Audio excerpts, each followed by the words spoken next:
이슈에 들어가기 전에 전희연 대변인 어젯밤에 너무나 말도 안 되는 사고가 일어났어요. 어떻게 서울 시내 한복판에서 이런 일들이 일어납니까? 예, 지금 역주행으로 추정되는 차량이 시민들을 덮쳐서 서울시청에 근무하던 일부 직원 또 은행 근무자들이 지금 사망한 것으로 전해지고 있습니다.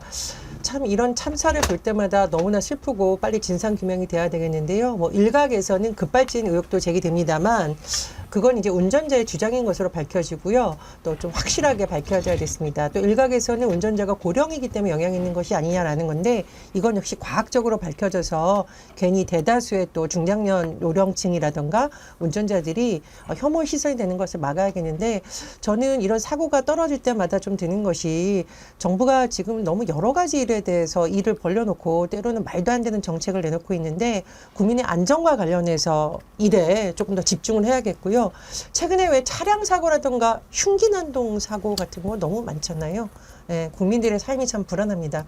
정부는 국민의 안전 대책을 세워주는데 좀 만전을 기해 주시기 바랍니다. 어제 좀 심상치 않았어요. 아침에는 지하철 대치역, 저녁에는 또 흑석역에서 연기가 나고 그래서 사람들이 놀라고 피하고 그러지 않았습니까?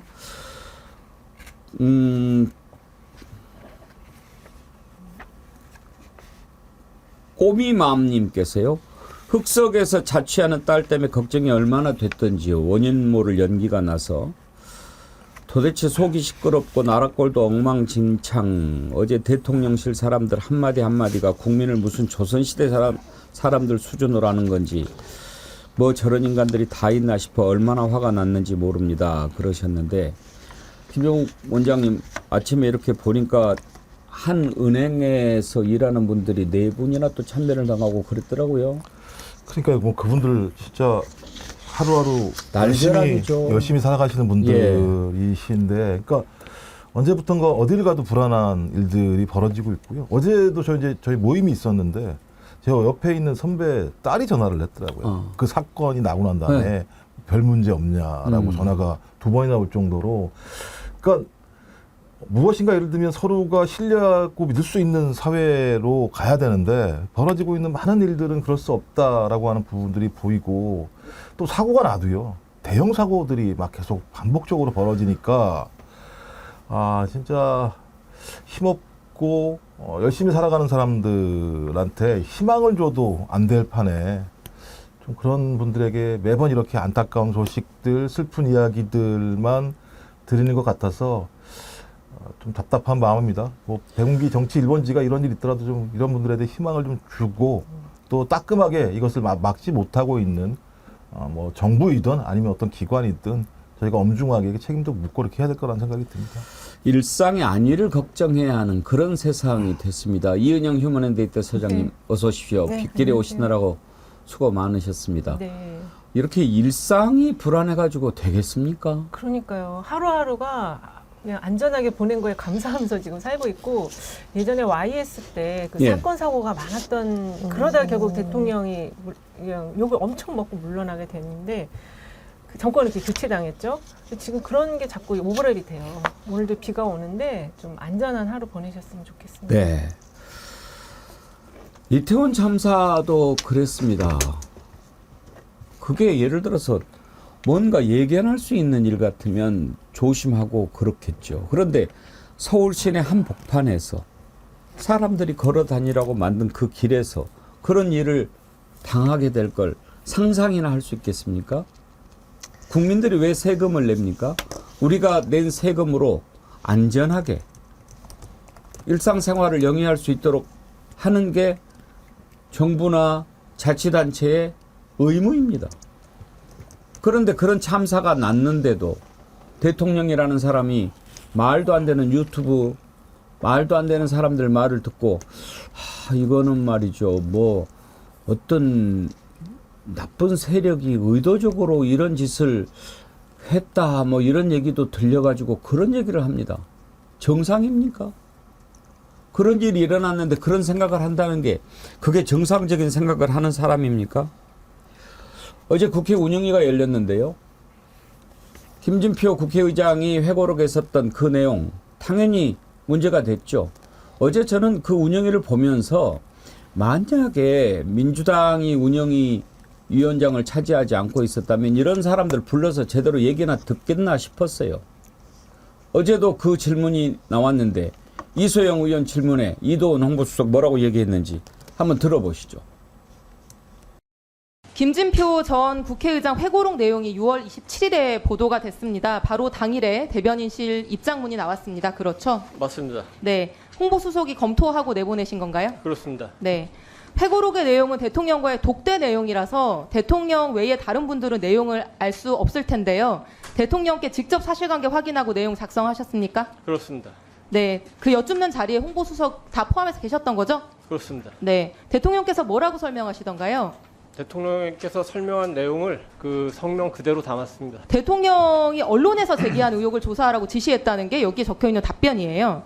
근데 150명 넘게 사망한 이태원 참사가 특정 세력에 의해서 유도된 사고다. 이거 조작된 거다. 이거 정식으로 제기한 언론이 있습니까? 기억나는 매체 있으십니까? 당시에 많은 언론이 그러니까 많은 언론 어디 기억나는 거 하나만 대보시죠. 그 당시에 그러니까 바닥에 그 어떤 그 기름이 뿌려졌다 뭐 이런 식의 여러 가지 의혹을 제기했기 때문에 자, 넘겨주시죠. 그런 모든 슬라이드 부분에 6. 대해서 방금 말씀하신 거 각시탈이 뭐 오일 뿌렸다 바닥에 이거 다 극우 유튜버들이 제기를 했던 내용들입니다. 그리고 대통령이 독대하면서 말씀하셨다는 12월 5일에는 이미 특수본에서 다 무혐의 결정이 난 사안들이었어요. 이게 정식 언론이 제기한 적이 있습니까? 그러니까 대통령이 이 사건이 특정 세력에 의해서 유도되고 조작되었을 가능성을 그런 얘기를 한 적이 없습니다. 네. 그러면 저 부분을 그때 당시에 뭐 오일이 어땠느니 그런 얘기들을 제기한 언론이 있었습니까? 없었습니다. 제가 많이 찾아봤는데 만약에 지금이라도 어떤 언론이 소위가 말해서 우리가 또 언론이라고 부를 수 있는 곳이 이런 의혹을 제기했다면 그건 언론이 아닙니다. 그냥 폐지시켜야 됩니다. 이런 참사에 대해서 근거도 없는 음모론을 확산시키는 데 앞장섰다면 그건 언론이 아닌 거고요. 제가 찾아보니까 SNS라던가 일부 극우 유튜버를 중심으로 이걸 퍼뜨려지고 있다. 이게 좀 문제다라고 비판하는 언론이 있는 거죠. 하지만 저런 걸 제기한 의혹은 언론이라고 볼 수가 없는 거고요. 저는 좀 너무 어이없는 것이 대통령실의 해명도 엉망진창입니다. 처음에는 왜곡되었다라는 식으로 얘기를 했어요. 그러다가 대통령이 그런 말 한 적이 없다라는 거 보면서 앞으로 국회의장이나 국회의원들이 대통령 면담할 때는 진짜 녹음을 해야 되나 이런 생각이 들었고요. 그다음에 전 되게 어이가 없었던 여러 가지 측면이 있습니다. 어제 운영위가 왜 중요하냐면 대통령실이 총선에서 참패한 이후 처음으로 22대 국회에 출석해서 국민들에게 대통령실의 여러 가지 상황에 대해서 말씀을 이제 보고를 드려야 되는 거죠. 그런데 일관되게 대통령 감싸기에만 나서고 김건희 여사 명품백 의혹에 대해서도 저열한 정치 공작이라는 식으로 얘기를 했습니다. 즉 대통령실에 대해서 제기되는 의혹에 대해서는 다 공작이고 사실 무근이라고 밝히고 있는 건데 그렇다면 지금 여러 가지 나오고 있는 정황들은 도대체 뭐고 김진표 국회의장은 지금 국회의장도 물러나신 마당에 왜 이런 일을 할 이유가 없는 거잖아요. 저 어제 운영이 굉장히 실망스러웠고 국회 차원의 질의를 통해서 될 문제가 아니라 여러 가지 특검을 해야만 드러날 수밖에 없다. 그래서 어제 국회 운영을 보니까 야 국민들이 특검 지지해주는 여론이 더 높아질 거라고 저는 생각을 합니다. 각시탈이니 뭐니 오일이니 뭐니 이따위 얘기했던 게 이은영 소장님 네. 뭐 극우 유튜버들 아니었나요? 극우 유튜브 쪽에서 얘기 나왔는데 그 당시에도 이제 그 바닥에 뭐가 오일이 뿌려졌다는 예. 얘기는 좀 돌았어요. 근데 사실 이제 그거보다 더 중요한 게 저게 이제 마약 수사를 하기 위해서 경찰 병력을 좀 이동해서 배치를 좀 나눠서 했다. 그게 더 오히려 핵심적인 내용이거든요. 근데 이제 지금 저 오일이나 각스탈 얘기는 국회의장 김진표 의장이 그 회고록에서 저 부분이 저 대목이 나오기 때문에 지금 다시 리바이벌이 되는 건데 사실 국회에서 운영위에서는 저 부분보다는 그 당시 그 행안부 쪽에서 이 병력 배치를 어떻게 했던 건지 그걸 한번 다시 한번 좀 확인해 줬으면 좋겠다. 좀 전에도 그 운영위에 대한 어떤 실망스러운 이야기를 하셨는데 어제 이제 좀 댓글에서 진행자가 좀 미숙한 거 아니냐 막 불만이 막 올라오더라고요. 근데 앞으로 더 잘하실 거라고 생각하고 예 어쨌든 조금 어제 운영위는 실망스러웠다. 예. 예. 아무래도 이제 정청래 위원장 또 최민희 위원장 법사위 과방이 아주 강단 있게 진행하는 그런 모습을 보면서 이제 박찬대 운영위원장이 그래도 좀 부드럽게 해보려고 하는 것에 좀 더 큰 파이팅을 주문한 것 같은데 일단 그 이번 이태원 참사와 관련한 정부 쪽 그리고 윤석열 대통령의 인식을 보면 참사에 대처하는 정부의 근본 인식 자체가 이게 이해가 안 되는 겁니다. 이런 참사가 딱 일어났으면 상식이라는 틀이 있지 않습니까? 그러면 왜 이런 사고가 일어났을까? 일단 좁은 곳에 너무 많은 인파가 몰린 거죠. 그게 기본 팩트인데 그러면 왜 몰렸을까? 그리고 왜 관리가 안 됐을까? 관리할 수 있는 병력은 왜 부족했을까? 그냥 봤을 때 그때 당시에 용산 대통령실 앞에서도 별도의 집회가 있었죠. 거기에 많은 병력이 배치됐을 건 당연한 거고요. 그러다 보니 이쪽이 소홀했고 사전에 통제가 전혀 안 되고 그랬을 거란 말입니다. 그걸 인정하는 게 뭐가 두렵습니까? 그런데 야 이건 말이야. 지금 용산의 대통령실 내가 여러 가지 우리가 왜 옮겼는지 이것도 반드시 밝혀야 합니다. 주술적인 부분 없는지 봐야 됩니다. 그런 것 신경 쓰일까 봐 뒤집어 버린 거 아닙니까? 그래 놓고 그렇게 대처하는 것이 상식인데 그걸 피해 보려고 엉뚱한 곳에서 이유를 찾는 거죠. 아무리 그래도 그렇지 그걸 어떤 특정한 세력이 일부러 그랬다. 그러면 김종국 원장님 일부러 그랬다면 야 거기에 사람들 다 모이게 해. 그래가지고 꼼짝 못하게 그래가지고 밀어버려. 그래서 많은 사람이 희생되게 해. 그러면 저 윤석열 정부 흔들릴 거야. 이런 시나리오를 가졌다는 그런 얘기인데 그게 사람이 상식적으로 생각할 수 있는 부분입니까? 사람이 아닌가 보죠. 왜냐하면 박홍근 의원이 그 국회의장한테 들었다고 얘기하면서 김지석 한 얘기가 그런 거 아닙니까? KBS, MBC, JTBC가 2, 3일 전부터 방송을 해서 여기에다 모이도록 했다라는 의혹이 있다. 그러니까 저는 이런 얘기를 했다는 것 자체가 저는 이해가 안 되는 거고요. 그러니까 음모론에 완전히 사로잡혀 있는 거죠. 근데 그 당시 저희가 가장 울분했던 건 이태원 그 현장에는 국가가 없었다. 이런 얘기를 했던 거고 또 말씀하신 용산이라는 곳으로 대통령실이 이전하면서 용산에 2개 중대가 그 용산을 지키느라고 배치돼 있으면서 이 참혹한 일이 벌어진 그리고 이게 그냥 갑자기 벌어진 게 아니고요. 그날 계속 119, 112로 전화가 갔다는 거잖아요. 사람 죽습니다. 큰일 납니다. 빨리 조치를 해주세요. 그런데 대통령을 지키기 위해서 국민을 지키지 않는 일들이 벌어진 거잖아요. 저는 이런 일들이 벌어졌는데, 야, 저 대통령실의 그 홍보수석? 대통령 공식 입장이 대통령은 회의가 열릴 때마다 언론에서 제기된 다양한 의혹을 전부 조사하라고 지시했다. 아, 이게 말이 됩니까? 그 현장에서 무슨 일이 벌어진지에 대해서 조사하고 지시를 해야지 그 이후에 벌어지고 있는 언론의 내용들이 자기 정부에게 자기 정권에게 불리한 내용인지 아닌지 조사하라는 내용밖에 안 되는 거잖아요. 이것도 공식적인 조치라고 얘기를 하고 있고 국회 운영위에 나와서 홍보수석은 또 이 내용을 강변을 하고 있어요. 그러니까 대통령은 아무런 일 처리에 대한 능력이 없는데 그 일 처리와 관련해서 자기 정권에게 불리한 내용이 나오면 언론조사하라고 얘기한다는 것밖에 안 되는 거잖아요. 우리가 비상식적인 주장을 사실처럼 과하게 받아들이는 거를 과대망상증이라고 하고요. 그리고 비상식적인 주장을 자꾸 사실인 것처럼 생각하는 것을 취했다라고 표현을 합니다. 그래서 윤석열 정부가 툭하면 술에 취했다 이런 비판을 받고 있는데 제가 보니까 대통령이 극우 유튜버 거의 중독증 수준이 아닌가 싶습니다. 설사 극우 유튜버들이 주장을 한다고 하더라도 그 사람들이나 상술에 취해서 비상식적인 주장을 하고 있고 한 나라의 국정을 책임지고 있는 대통령실이나 대통령은 제대로 그걸 알아들어야 되는 거죠. 그걸 가져다가 지금 언론이 말을 했다 이딴 식으로 답을 하는 게 어디 있습니까?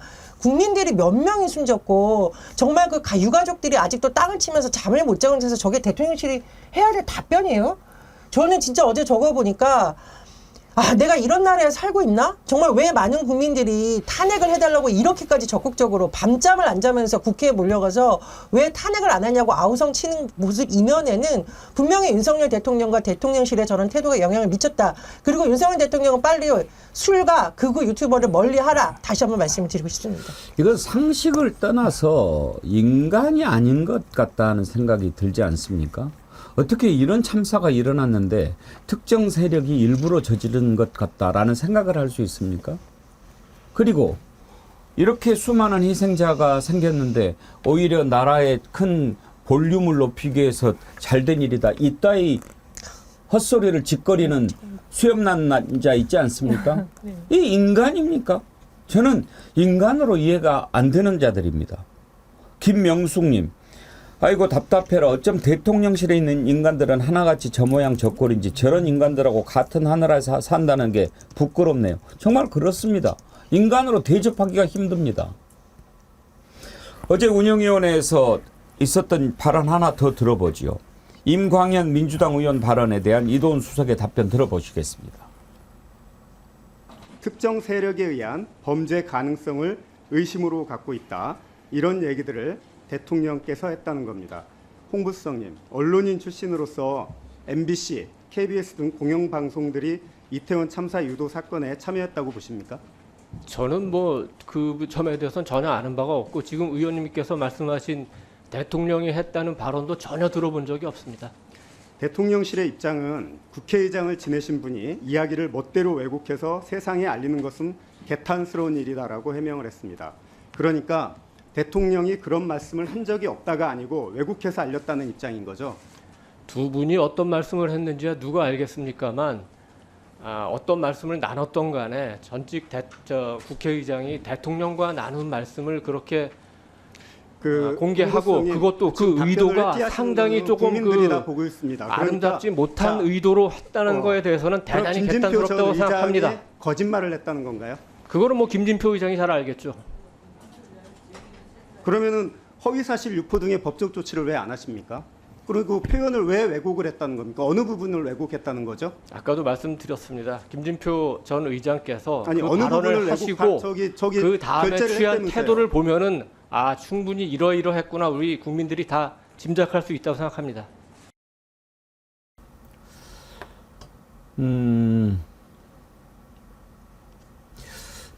저 입을 좀 어떻게 하고 싶다 하는 생각이 드는데요. 이은영 소장님. 네. 그런 얘기가 나왔을 때 대통령실의 입장이 사실과 다르다. 이렇게 나오지를 않았습니다. 왜곡됐다라고 했어요. 그러면은 그와 비슷한 발언을 했다는 것 아닙니까? 그렇죠. 그리고 그걸 밝혀야 돼요. 지금 의원이 질문을 하잖아요. 왜곡된 부분이 어디냐. 근데 이 어저께 운영위원회에서의 그 모든 태도가 다 저랬어요. 그러니까는 다른 것이 무엇인지 밝히지를 않고 이건 다 그냥 국가 기밀 사안이다. 그리고 이 잘못된 것이다. 당신들이 잘못 알고 있다. 결국에는 대통령과 김건희 결사옹위대처럼 보였거든요. 이거는 입법부에 대한 행정부의 오만이라고밖에 볼 수가 없다. 그리고 저런 식의 태도라면 왜 나왔나 이런 생각이 듭니다. 그리고 저는 말씀드리고 싶은 게 보통 대통령과 국회의장의 만남은 비공개라도 반드시 배석자가 있게 되어 있습니다. 그리고 다 메모를 해요. 현재로서는 김진표 국회의장의 발언을 그래도 뒷받칠 만한 박홍근 전 원내대표의 메모 내용이 자세하게 공개된 거고요. 그럼 대통령실도 거기에 배석했던 인물이 분명히 메모를 했을 거고 메모를 안 했다면 그건 직무유기인 거죠. 그 부분에 대해서 명확하게 밝히면 됩니다. 단순히 그냥 그런 말 한 적 없다라고 하는데 그 발언을 지금 국민들이 믿을 수가 없는 거예요. 왜냐하면 윤석열 대통령의 각별한 극우 유튜버 사랑은 이미 여러 번 드러나지 않았습니까? 대통령 취임식 때도 극우 유튜버를 10명 이상 초청했었다라는 보도가 나와서 한바탕 뒤집힌 적이 있고요. 대통령실에 근무하는 한 관계자는 문재인 전 대통령에게 욕설을 하면서 시위를 하고 간첩이라고 불렀던 극우 보수 유튜버의 누나이고 지금 이런 상황이에요. 그렇다 보니 지금 누구의 말을 국민들이 더 신뢰할 수 있겠는가. 그리고 어떤 해명을 해야 대통령실이 진실을 말하고 있다는 데는 전 대통령실이 몰라서 안 하는 게 아니라 지금 어떻게 해서든지 시간을 끌고 회피하고 있다. 그러나 이 진실은 아무리 시간이 지나도 우리가 덮어서는 절대 안 된다고 생각을 합니다. 이태원 참사 유가족들의 입장에서 한번 생각을 해보세요. 이게 그냥 짚고 넘어갈 일입니까? 그래서 저는 이것은 야당이든 여당이든 국회 차원에서 정말 무슨 일을 해서라도 반드시 진상규명을 할 거지 대통령실 홍보수석이 나와서 저렇게 한마디 한다고 넘어갈 상황 아니라고 생각합니다. 그리고 지금 극우 유튜버 즐겨보시는 채널의 운영자들이 이제 다 레거시 미디어의 지금 진행자로 나서고 있어요. 이 부분 정말 심각하다고 생각이 들고 대통령의 인식을 정말 근본적으로 뜯어 고쳐야 된다. 지금 대통령에게 올라오는 보고가요, 어마어마하게 많이 올라오거든요. 그걸 크로스 체크해서 정말 팩트를 알아가기에도 힘든데 어떻게 이게 한쪽 극우 유튜버의 이야기들만 듣고서 국정 운영하는지 이거는 납득이 안 됩니다, 도저히. KUI66님이요. 아이고 저 태도 봐라. 다들 멧돼지 닮아가네. 이 태도를 지적을 하는 분들이 많습니다. 저도 보면서 전 태도가 매우 불손하다. 그러니까 이 국민의 대표인 국회를 대하는 그 태도가 매우 불손해 보이는 이유, 그거는요, 마음을 먹고 나왔다는 겁니다. 너네들 뭐라고 하든지 우리는 그냥 갈 거야. 어? 그러니까 어떤 일을 딱 이렇게 했을 때 기본적으로 이게 뭔가 잘못됐다. 그러면 상식적으로 이렇게 풀어가야지. 이렇게 하지 않습니다. 한번 생각해 보십시오. 방통위원장 사퇴시켰는데 똑같은 일이 7개월 전에 있었습니다. 이동관. 국회에서 탄핵 표결한다고 그러니까 바로 직전에 사퇴하지 않았습니까? 이런 일들이 계속 반복되는 걸 당연하게 생각하는 겁니다. 매우 비정상입니다. 왜 그렇게 합니까? 5인 합의제 기구가 법으로 설치가 돼 있지 않습니까? 그러면 여당, 야당 이렇게 해서 합의하라는 겁니다. 그런데 여당만 딱 2명을 가지고 그걸 운영을 해요. 야당에서 추천을 하면 임명을 안 해버려요. 이게 어떻게 상식적으로 가능합니까? 도대체 상식을 찾아볼 수 없는, 아예 상식이라는 얘기를 안 하고 왔으면 원래 그런 사람들이 하는데 맨 처음에 자기 입으로 상식 얘기하지 않았습니까? 공정과 상식을 얘기했었죠. 근데 제가 볼 때는 대통령의 입장을 따라가면 그 앉아있는 사람들이 공산 전체주의자들이잖아요. 그런 거 아니에요? 좀 그들이 바라보고 있는 게. 그리고 상식적으로 이날 전직 국회의장 김주태 국회의장이 국가 운영과 관련해서 고언을 하려고 왔던 자리였어요. 독대. 그럼 분명히 이 내용을 정리했을 겁니다. 본인이 이런 내용들을 얘기했고 대통령은 어떻게 반응했을 것인가. 그리고 와서 또 그 다음에 박홍근 의원한테 이걸 전언을 한 거잖아요. 전언을 했다면, 근데 그 내용을 봐도 그래요. 뭐 동남아 식당이 조금 있는 이태원은 먹거리나 술집도 별로 없고 볼거리도 많지 않은데 그렇게 많은 인파가 몰렸다는 게 이해가 안 간다. 이걸 예를 들면 김진표 국회의장이 일부러 지원했습니까? 이 사건을 특정한 방향으로 몰고 가려고 이렇게 지원했겠습니까? 그러니까 저는 상식적으로 생각을 해도 이러이러한 발언들이 문제가 있기 때문에 전직 국회의장이 오죽하면 본인 회고록에다가 이런 내용을 올려놨을까. 이렇게 올려놨을 때에는 대통령이 이런 사고방식을 가지고 국정을 운영하면 계속 나라가 사달이 나니까 그것을 방지하기 위해서 그러지 말라고 올려놓은 내용이면 거기에 맞게 대통령이 왜곡됐으면 어떤 부분이 왜곡됐다고 얘기를 하든지 사실이 아니면 어떤 부분이 사실이 아니라고 얘기하든지 그냥 그야말로 그런 얘기를 한 적이 없다. 야, 애들 다 퉁치고 넘어가려고 하는 자세는 많은 국민이 봤을 때 아, 저런 얘기를 했구나 라고 이해할 수밖에 없는 상황. 근데 만약에 그게 진짜 진실이라면 공포스러운 상황. 그러니까 우리나라의 모든 공권력과 군 통수권자가 저런 식의 사고방식을 가지고 어떤 사건을 대한다면 우리 12.12 이런 게 다 그런 거 아닙니까? 따지고 보면 자기가 마음대로 군대를 이동해서 자기의 권력을 가질 수 있다라고 하는 사고방식들이 그런 일들을 만들어낸 건데 지금도 마찬가지의 상황이잖아요. 또 그리고 그 아래 대통령실에 들어갔으면 만만치 않은 사람일 텐데 그 안에 들어가니까 대통령 말 한마디 저렇게 옴짝짝짝 못하면서 국민을 속이고 있잖아요. 대통령을 지키기 위해서 국민을 속이는 관료들로 똘똘 뭉친 대통령실의 존재가 국민에게는 얼마나 경악스럽고 얼마나 공포스럽겠습니까, 이게. 네, 우리가 이제 뭐 바보야 문제는 경제야라는 유명한 말이 있는데, 예, 대통령실의 문제가 아니라 바보야 문제는 대통령이야라고 할 수밖에 없습니다. 바이든 난리면 사태부터 시작해서 이제까지 한두 번도 아니고 대통령이 나는 이런 말 한 적 없다라고 발뺌하니까 한두 번이에요. 저는 저 대통령실에 있는 사람들도 참 극한 직업이다 이런 말이 돌 것 같고, 제가 아는 바로는 대통령실에서 몇몇 인사 제안을 좀 완곡하게 받았던 인사들은 도망가려고 했다라는 좀 말이 언론계에서 떠돌고 있는 게 감당을 못한다라는 겁니다. 이렇게 대형 사고를 쳤다가 저걸 방어했다가 본인이 어떻게 책임지냐는 거예요. 특히 국회에서 위증을 하면 위증죄로 처벌받습니다. 그래서 지금 뭐 간신배라는 소리를 듣고 있는 대통령실도 문제가 많지만 그 안에서 대통령이 원하는 말만 듣고 싶고 결사 옹호하는 이런 사람들만 자꾸 뽑으려는 근본적인 문제, 바보야, 문제는 대통령이다. 이런 말이 딱 떠오르는 시기입니다. 오늘 아침에 국회 탄핵 청원이 90만 명을 돌파했습니다. 지금 90만 4,911명 이렇게 집계가 됐는데요. 왜 국민들이 이렇게 분노합니까? 상식을 저버렸기 때문입니다. 도저히 이런 집단에 나라를 맡길 수 없다라고 하는 그런 분노의 표출 아니겠습니까?